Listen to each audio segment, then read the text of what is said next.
Hi everyone, welcome to my YouTube channel. My name is The Governor, Nkateko Manganyi, and today I just want to tell you a little bit about the Chevening application process.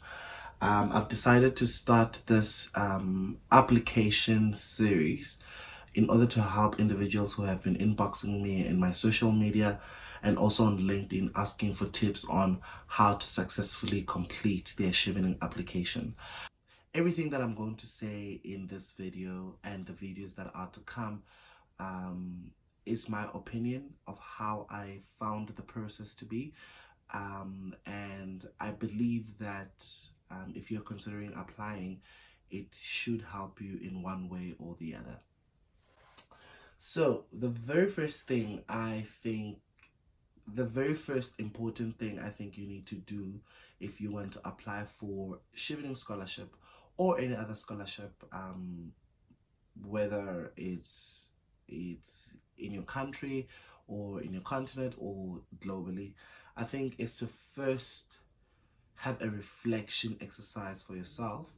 And basically by saying that you should have a reflection exercise, I think it helps shape how you write your essays. So firstly, Chevening, for instance, will ask you about your leadership. They'll ask you about your networking. They'll also ask you about why you want to go study in the UK and what course you want to study. If you haven't done a reflection exercise, you will not be able to tackle those questions honestly. And one thing I've realized about scholarships is that they need you to bring yourself as a person, bring yourself to the table and say, this is who I am, this is what I'm passionate about, and be able to explain to the next person and be able to convince them why you are passionate about what you're passionate about. So I think it's very important to do that exercise on why do you want to study, why do you want to go do your masters, and most importantly, why do you want to go abroad? And once you've done with that exercise, and basically after reflecting on your journey, your leadership engagement, and also how you have networked ever since you've been, let's say, the later part of high school, probably matric or grade 12, for those who are in South Africa, and then university, and now at work. So you have to do that exercise. It's very, very, very important. And then next, after that, you need to go to the Chevening website and go check for eligibility. So basically, what Chevening does is that after they've received all applications, they will check your application against the requirements. So to check if you're eligible, and if you're not eligible, your application doesn't proceed to the next stage. So, for instance, to be eligible for Chevening scholarships, you must be a citizen of a Chevening eligible country or territory. You must return to your country of citizenship for a minimum of 2 years after studying to work there. You must also have completed all components of your undergraduate degree that will enable you to get entry into a UK university. Have at least 2 years of work experience. I think that is very important. Chevening doesn't take students who are straight from school and they want to go do their masters. It needs individuals who have some work experience. If you do have work experience cumulatively, for instance, if you've taken work while you were still studying and your work experience does meet the 2 years criteria, then your application might proceed. But I think as well, what you should have done, or what mostly qualifies to some extent, I'm not very sure about this, but what will qualify you as 2 years work experience will probably also will have to be related to either your degree or what you are going to study. So for instance, if I study economics, then I have some experience in the field, not necessarily as an economist, but for instance, I studied economics, I work in a bank, and you see how that links together. So what I'm trying to say is you can't have studied accounting and worked as a waiter. Um, I don't know. I'm not sure about that.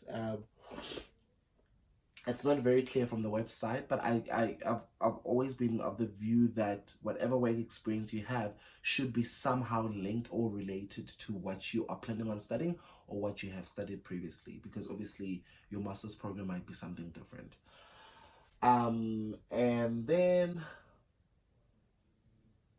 yeah, and then you must meet, and then you must apply to at least 3 courses at 3 different UK universities. My advice: first check which universities are partners of Chevening, because there are so many universities in the UK, so many great universities, by the way, but not all of them are partners, and it doesn't make it difficult, but I just feel like with my experience that if the university is a partner institution, then it's easy when they start negotiating your funding, or your funding structure. So Chevening does have their partner list on their website, so do check the partners, check all the universities. All great universities are there, so you don't have to worry about that. So check which universities are partners of Chevening. But if you want to go to a university that is not a partner, that is still fine. You can go for that university and apply for a course there.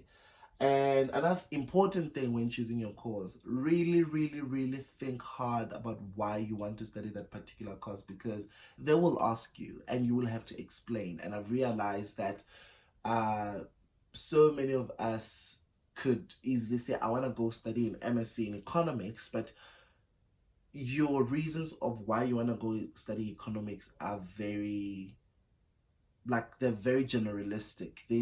There's no vision as to how does that qualification or education contribute towards the future of your individual lives, your leadership life, and also the life or the future of your country. How does that contribute back into your country, and how do you see yourself playing a role in transforming society through that experience or through that degree? So it's very, very, very much important. I had initially I actually thought I wanted to go study. I thought I wanted to go to LSE. Yeah, I went to LSE for summer school last year.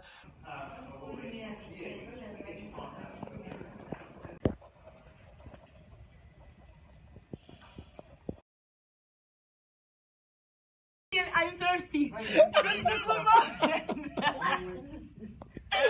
There you go. Let me put that.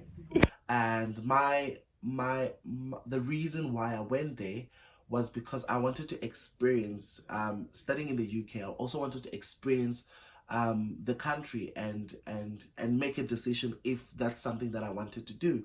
And after having experienced that, I was really convinced that actually I want to go to the UK and study.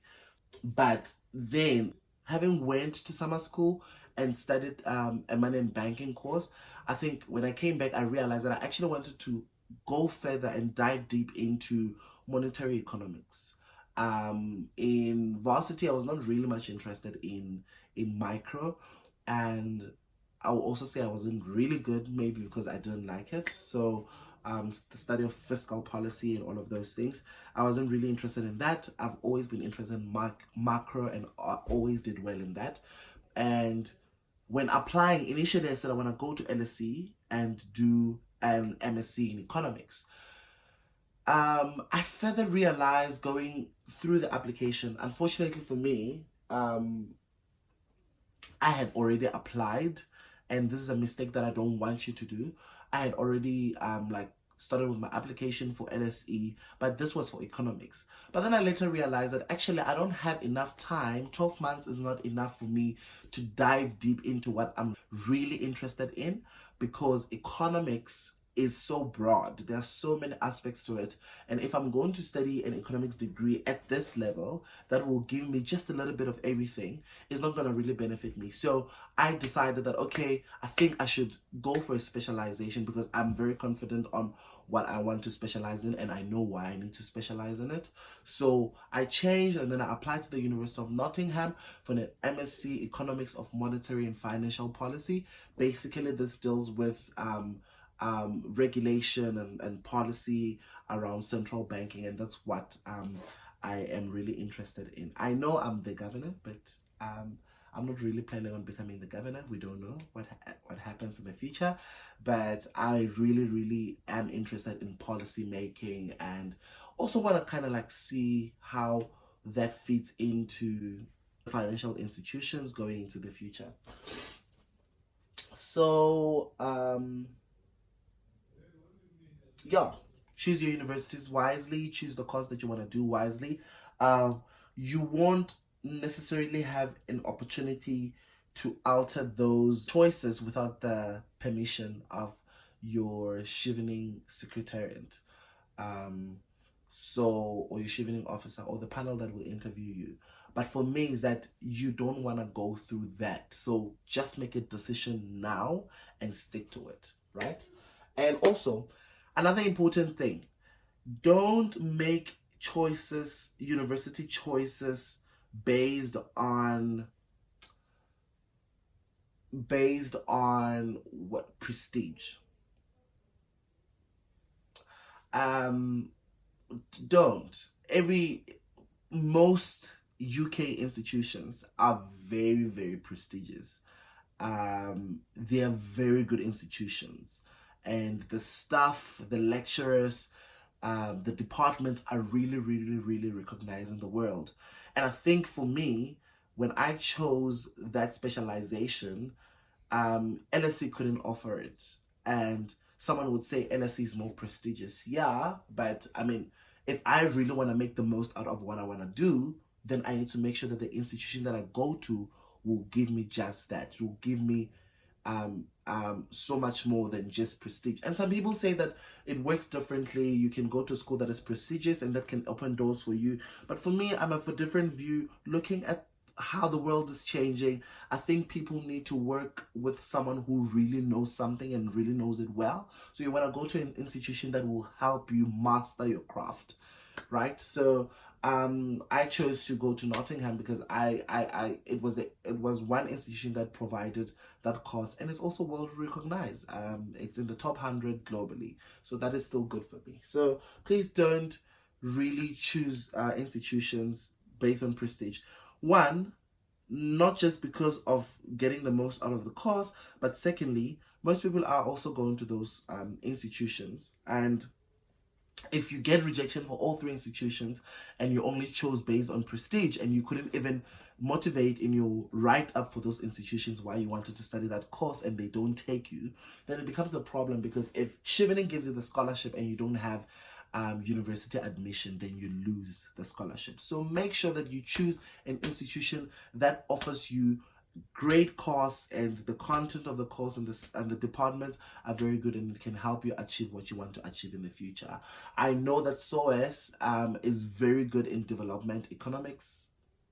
It's very good in development economics, and a lot of Chevening scholars that I know actually went to that school, but they could have went to a different institution that had more prestige, but still that institution doesn't really have vested interests in developmental economics. So make sure that you choose the institutions wisely and it's for the right reasons, right?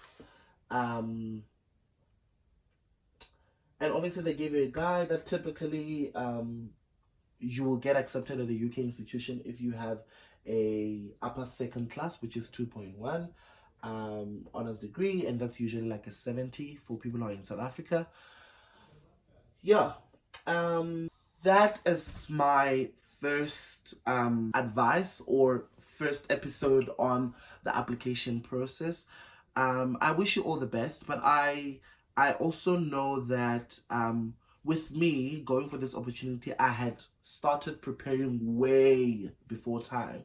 So I'm not saying that you can't make it if you only found out about Chevening today, but all I'm saying is that you'll probably have to do more work in preparing yourself because the competition is quite hard. There's so many people going for this opportunity. And I think from what I heard in my year, which is now, we had about 65,000 applicants in the whole world, and only 1,800 were awarded those opportunities. So and I'm sure every person or most of the individuals who go for these opportunities put in very good quality applications. So you want to make sure that you stand out.